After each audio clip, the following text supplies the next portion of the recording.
today I want to talk about my finished null-bound items. These are the ones I've kept for myself. I have given some away, but let's go. Let's start with mittens, because the first ever thing I made with null binding was this mitten. It is a little bit too long in the thumb and a little bit too long at the top, but I use it inside these knitted mittens, so I have double mittens when it gets really cold. This mitten is made using Oslo stitch, and I learned Oslo stitch from a YouTube video in Norwegian and then just tried my hand at it and used what I knew from knitting.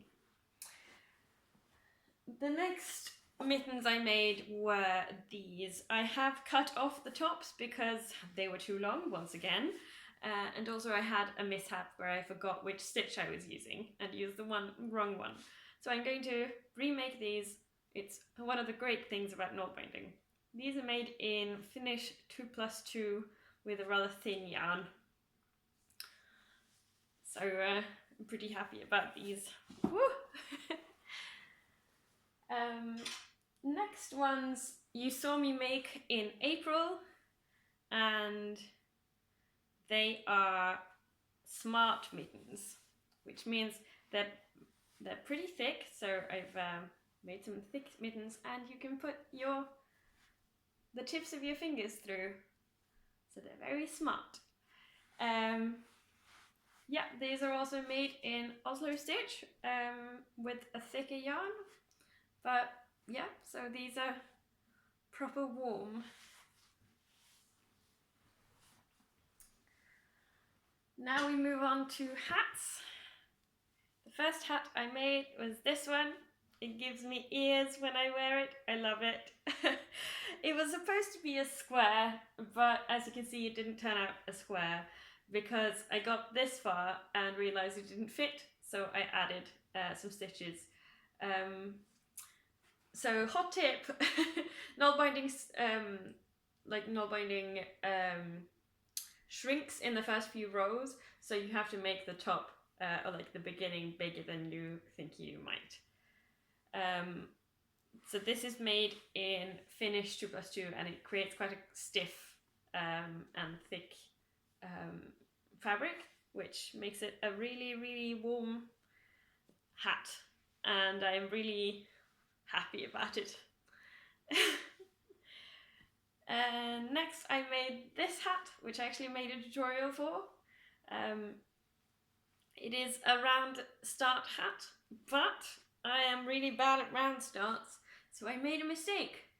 The start actually turns out to become inside out when I make them, and I haven't really cracked the code on it.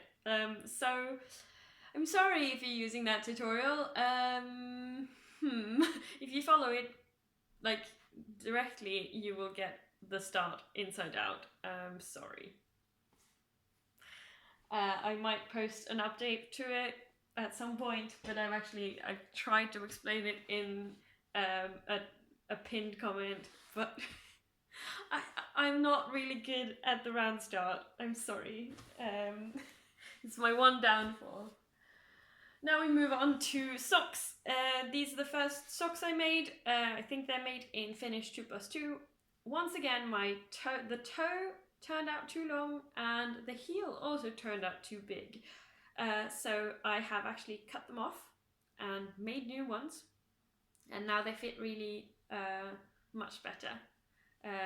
I made these toe up, which is one of the reasons why they turned out too long. Then we have these socks, which are made in dalby stitch, and these I have cut the heels off, not because they were too big or anything, but because I trod a hole in them. So I'm going to remake them with an F2 connection instead of the F1 connection I've used for the rest of them, and see if that's more durable. Because if it's one thing I've learned, it's that dalby with an F1 connection is not very durable. For these socks I began doing a little slant because my feet are pretty slanted. My big toe is much longer than my little toe. So I made a little slant, and then I gave them each letters to know which foot to put them on. So this is V for venstre, which means left, and H for høyre, which means right.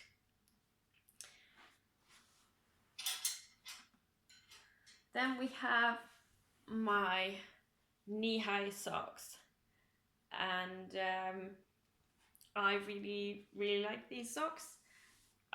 These are also made in Dalby F1, and I also trod a hole in the heel on these ones, but I just sewed it closed again. Yeah, I think I've learned. I also made these slanted, but instead of the letters, I put the knot on the tightening at the top on the outside, so I know which sock to put on which foot. The cord at the top here I made using a lucette, and that's pretty useful because the lucette cord is a little bit elastic, so I can still put this on with the knot already tightened. So yay. I like these socks. I should make more. Oh no. And now we move on to other things. Not socks, not hats, and not mittens. And the first one I have is this cowl type thing. A cowl neck warmer, which you can fasten using a nalbinding needle and feel very fancy. This was the first project I did where I turned. So I made the neck part in like as a spiral, and then for the rest I just went back and forth adding stitches. And I'm pretty happy with it. It's made in Oslo stitch with an F2 connection. That's the same as I used for the schlanket. And I'm pretty happy with it, except I don't get much use of it. So I think I'm going to find some worthy recipient for this one. Someone with a cold neck. And then finally we have this pouch that I made this summer. This is made in telemark stitch, which is like Dalby but with a plated edge. It gives a very even fabric. No like clear lines or anything, not on the inside and not on the outside. And I'm really happy with this. It turned out quite like a reasonable dimensions and everything. It's just round and round and round, and then at the top here I added the brown, so it's a spiral at the top. And then this is another lucette cord, this time with a gimp to get these dots in, and I think I've did pretty well for my first gimped lucette cord. I keep my dice in here, so they're safe. It's quite a tight fabric, so none of them are poking out or anything. And those are the nalbinding items that I still have in my possession that I've finished. I think you can see some progress from my early stuff to my current stuff. I have been doing this since 2017 now, but since I work at a relatively slow pace, I don't get many things finished, but at least I have a good understanding of the craft now. If you're wondering anything about these things, just ask in the comments, and I'll answer the best I can, or lead you to some resources that can answer your questions for you. And I guess I'll see you tomorrow. Bye!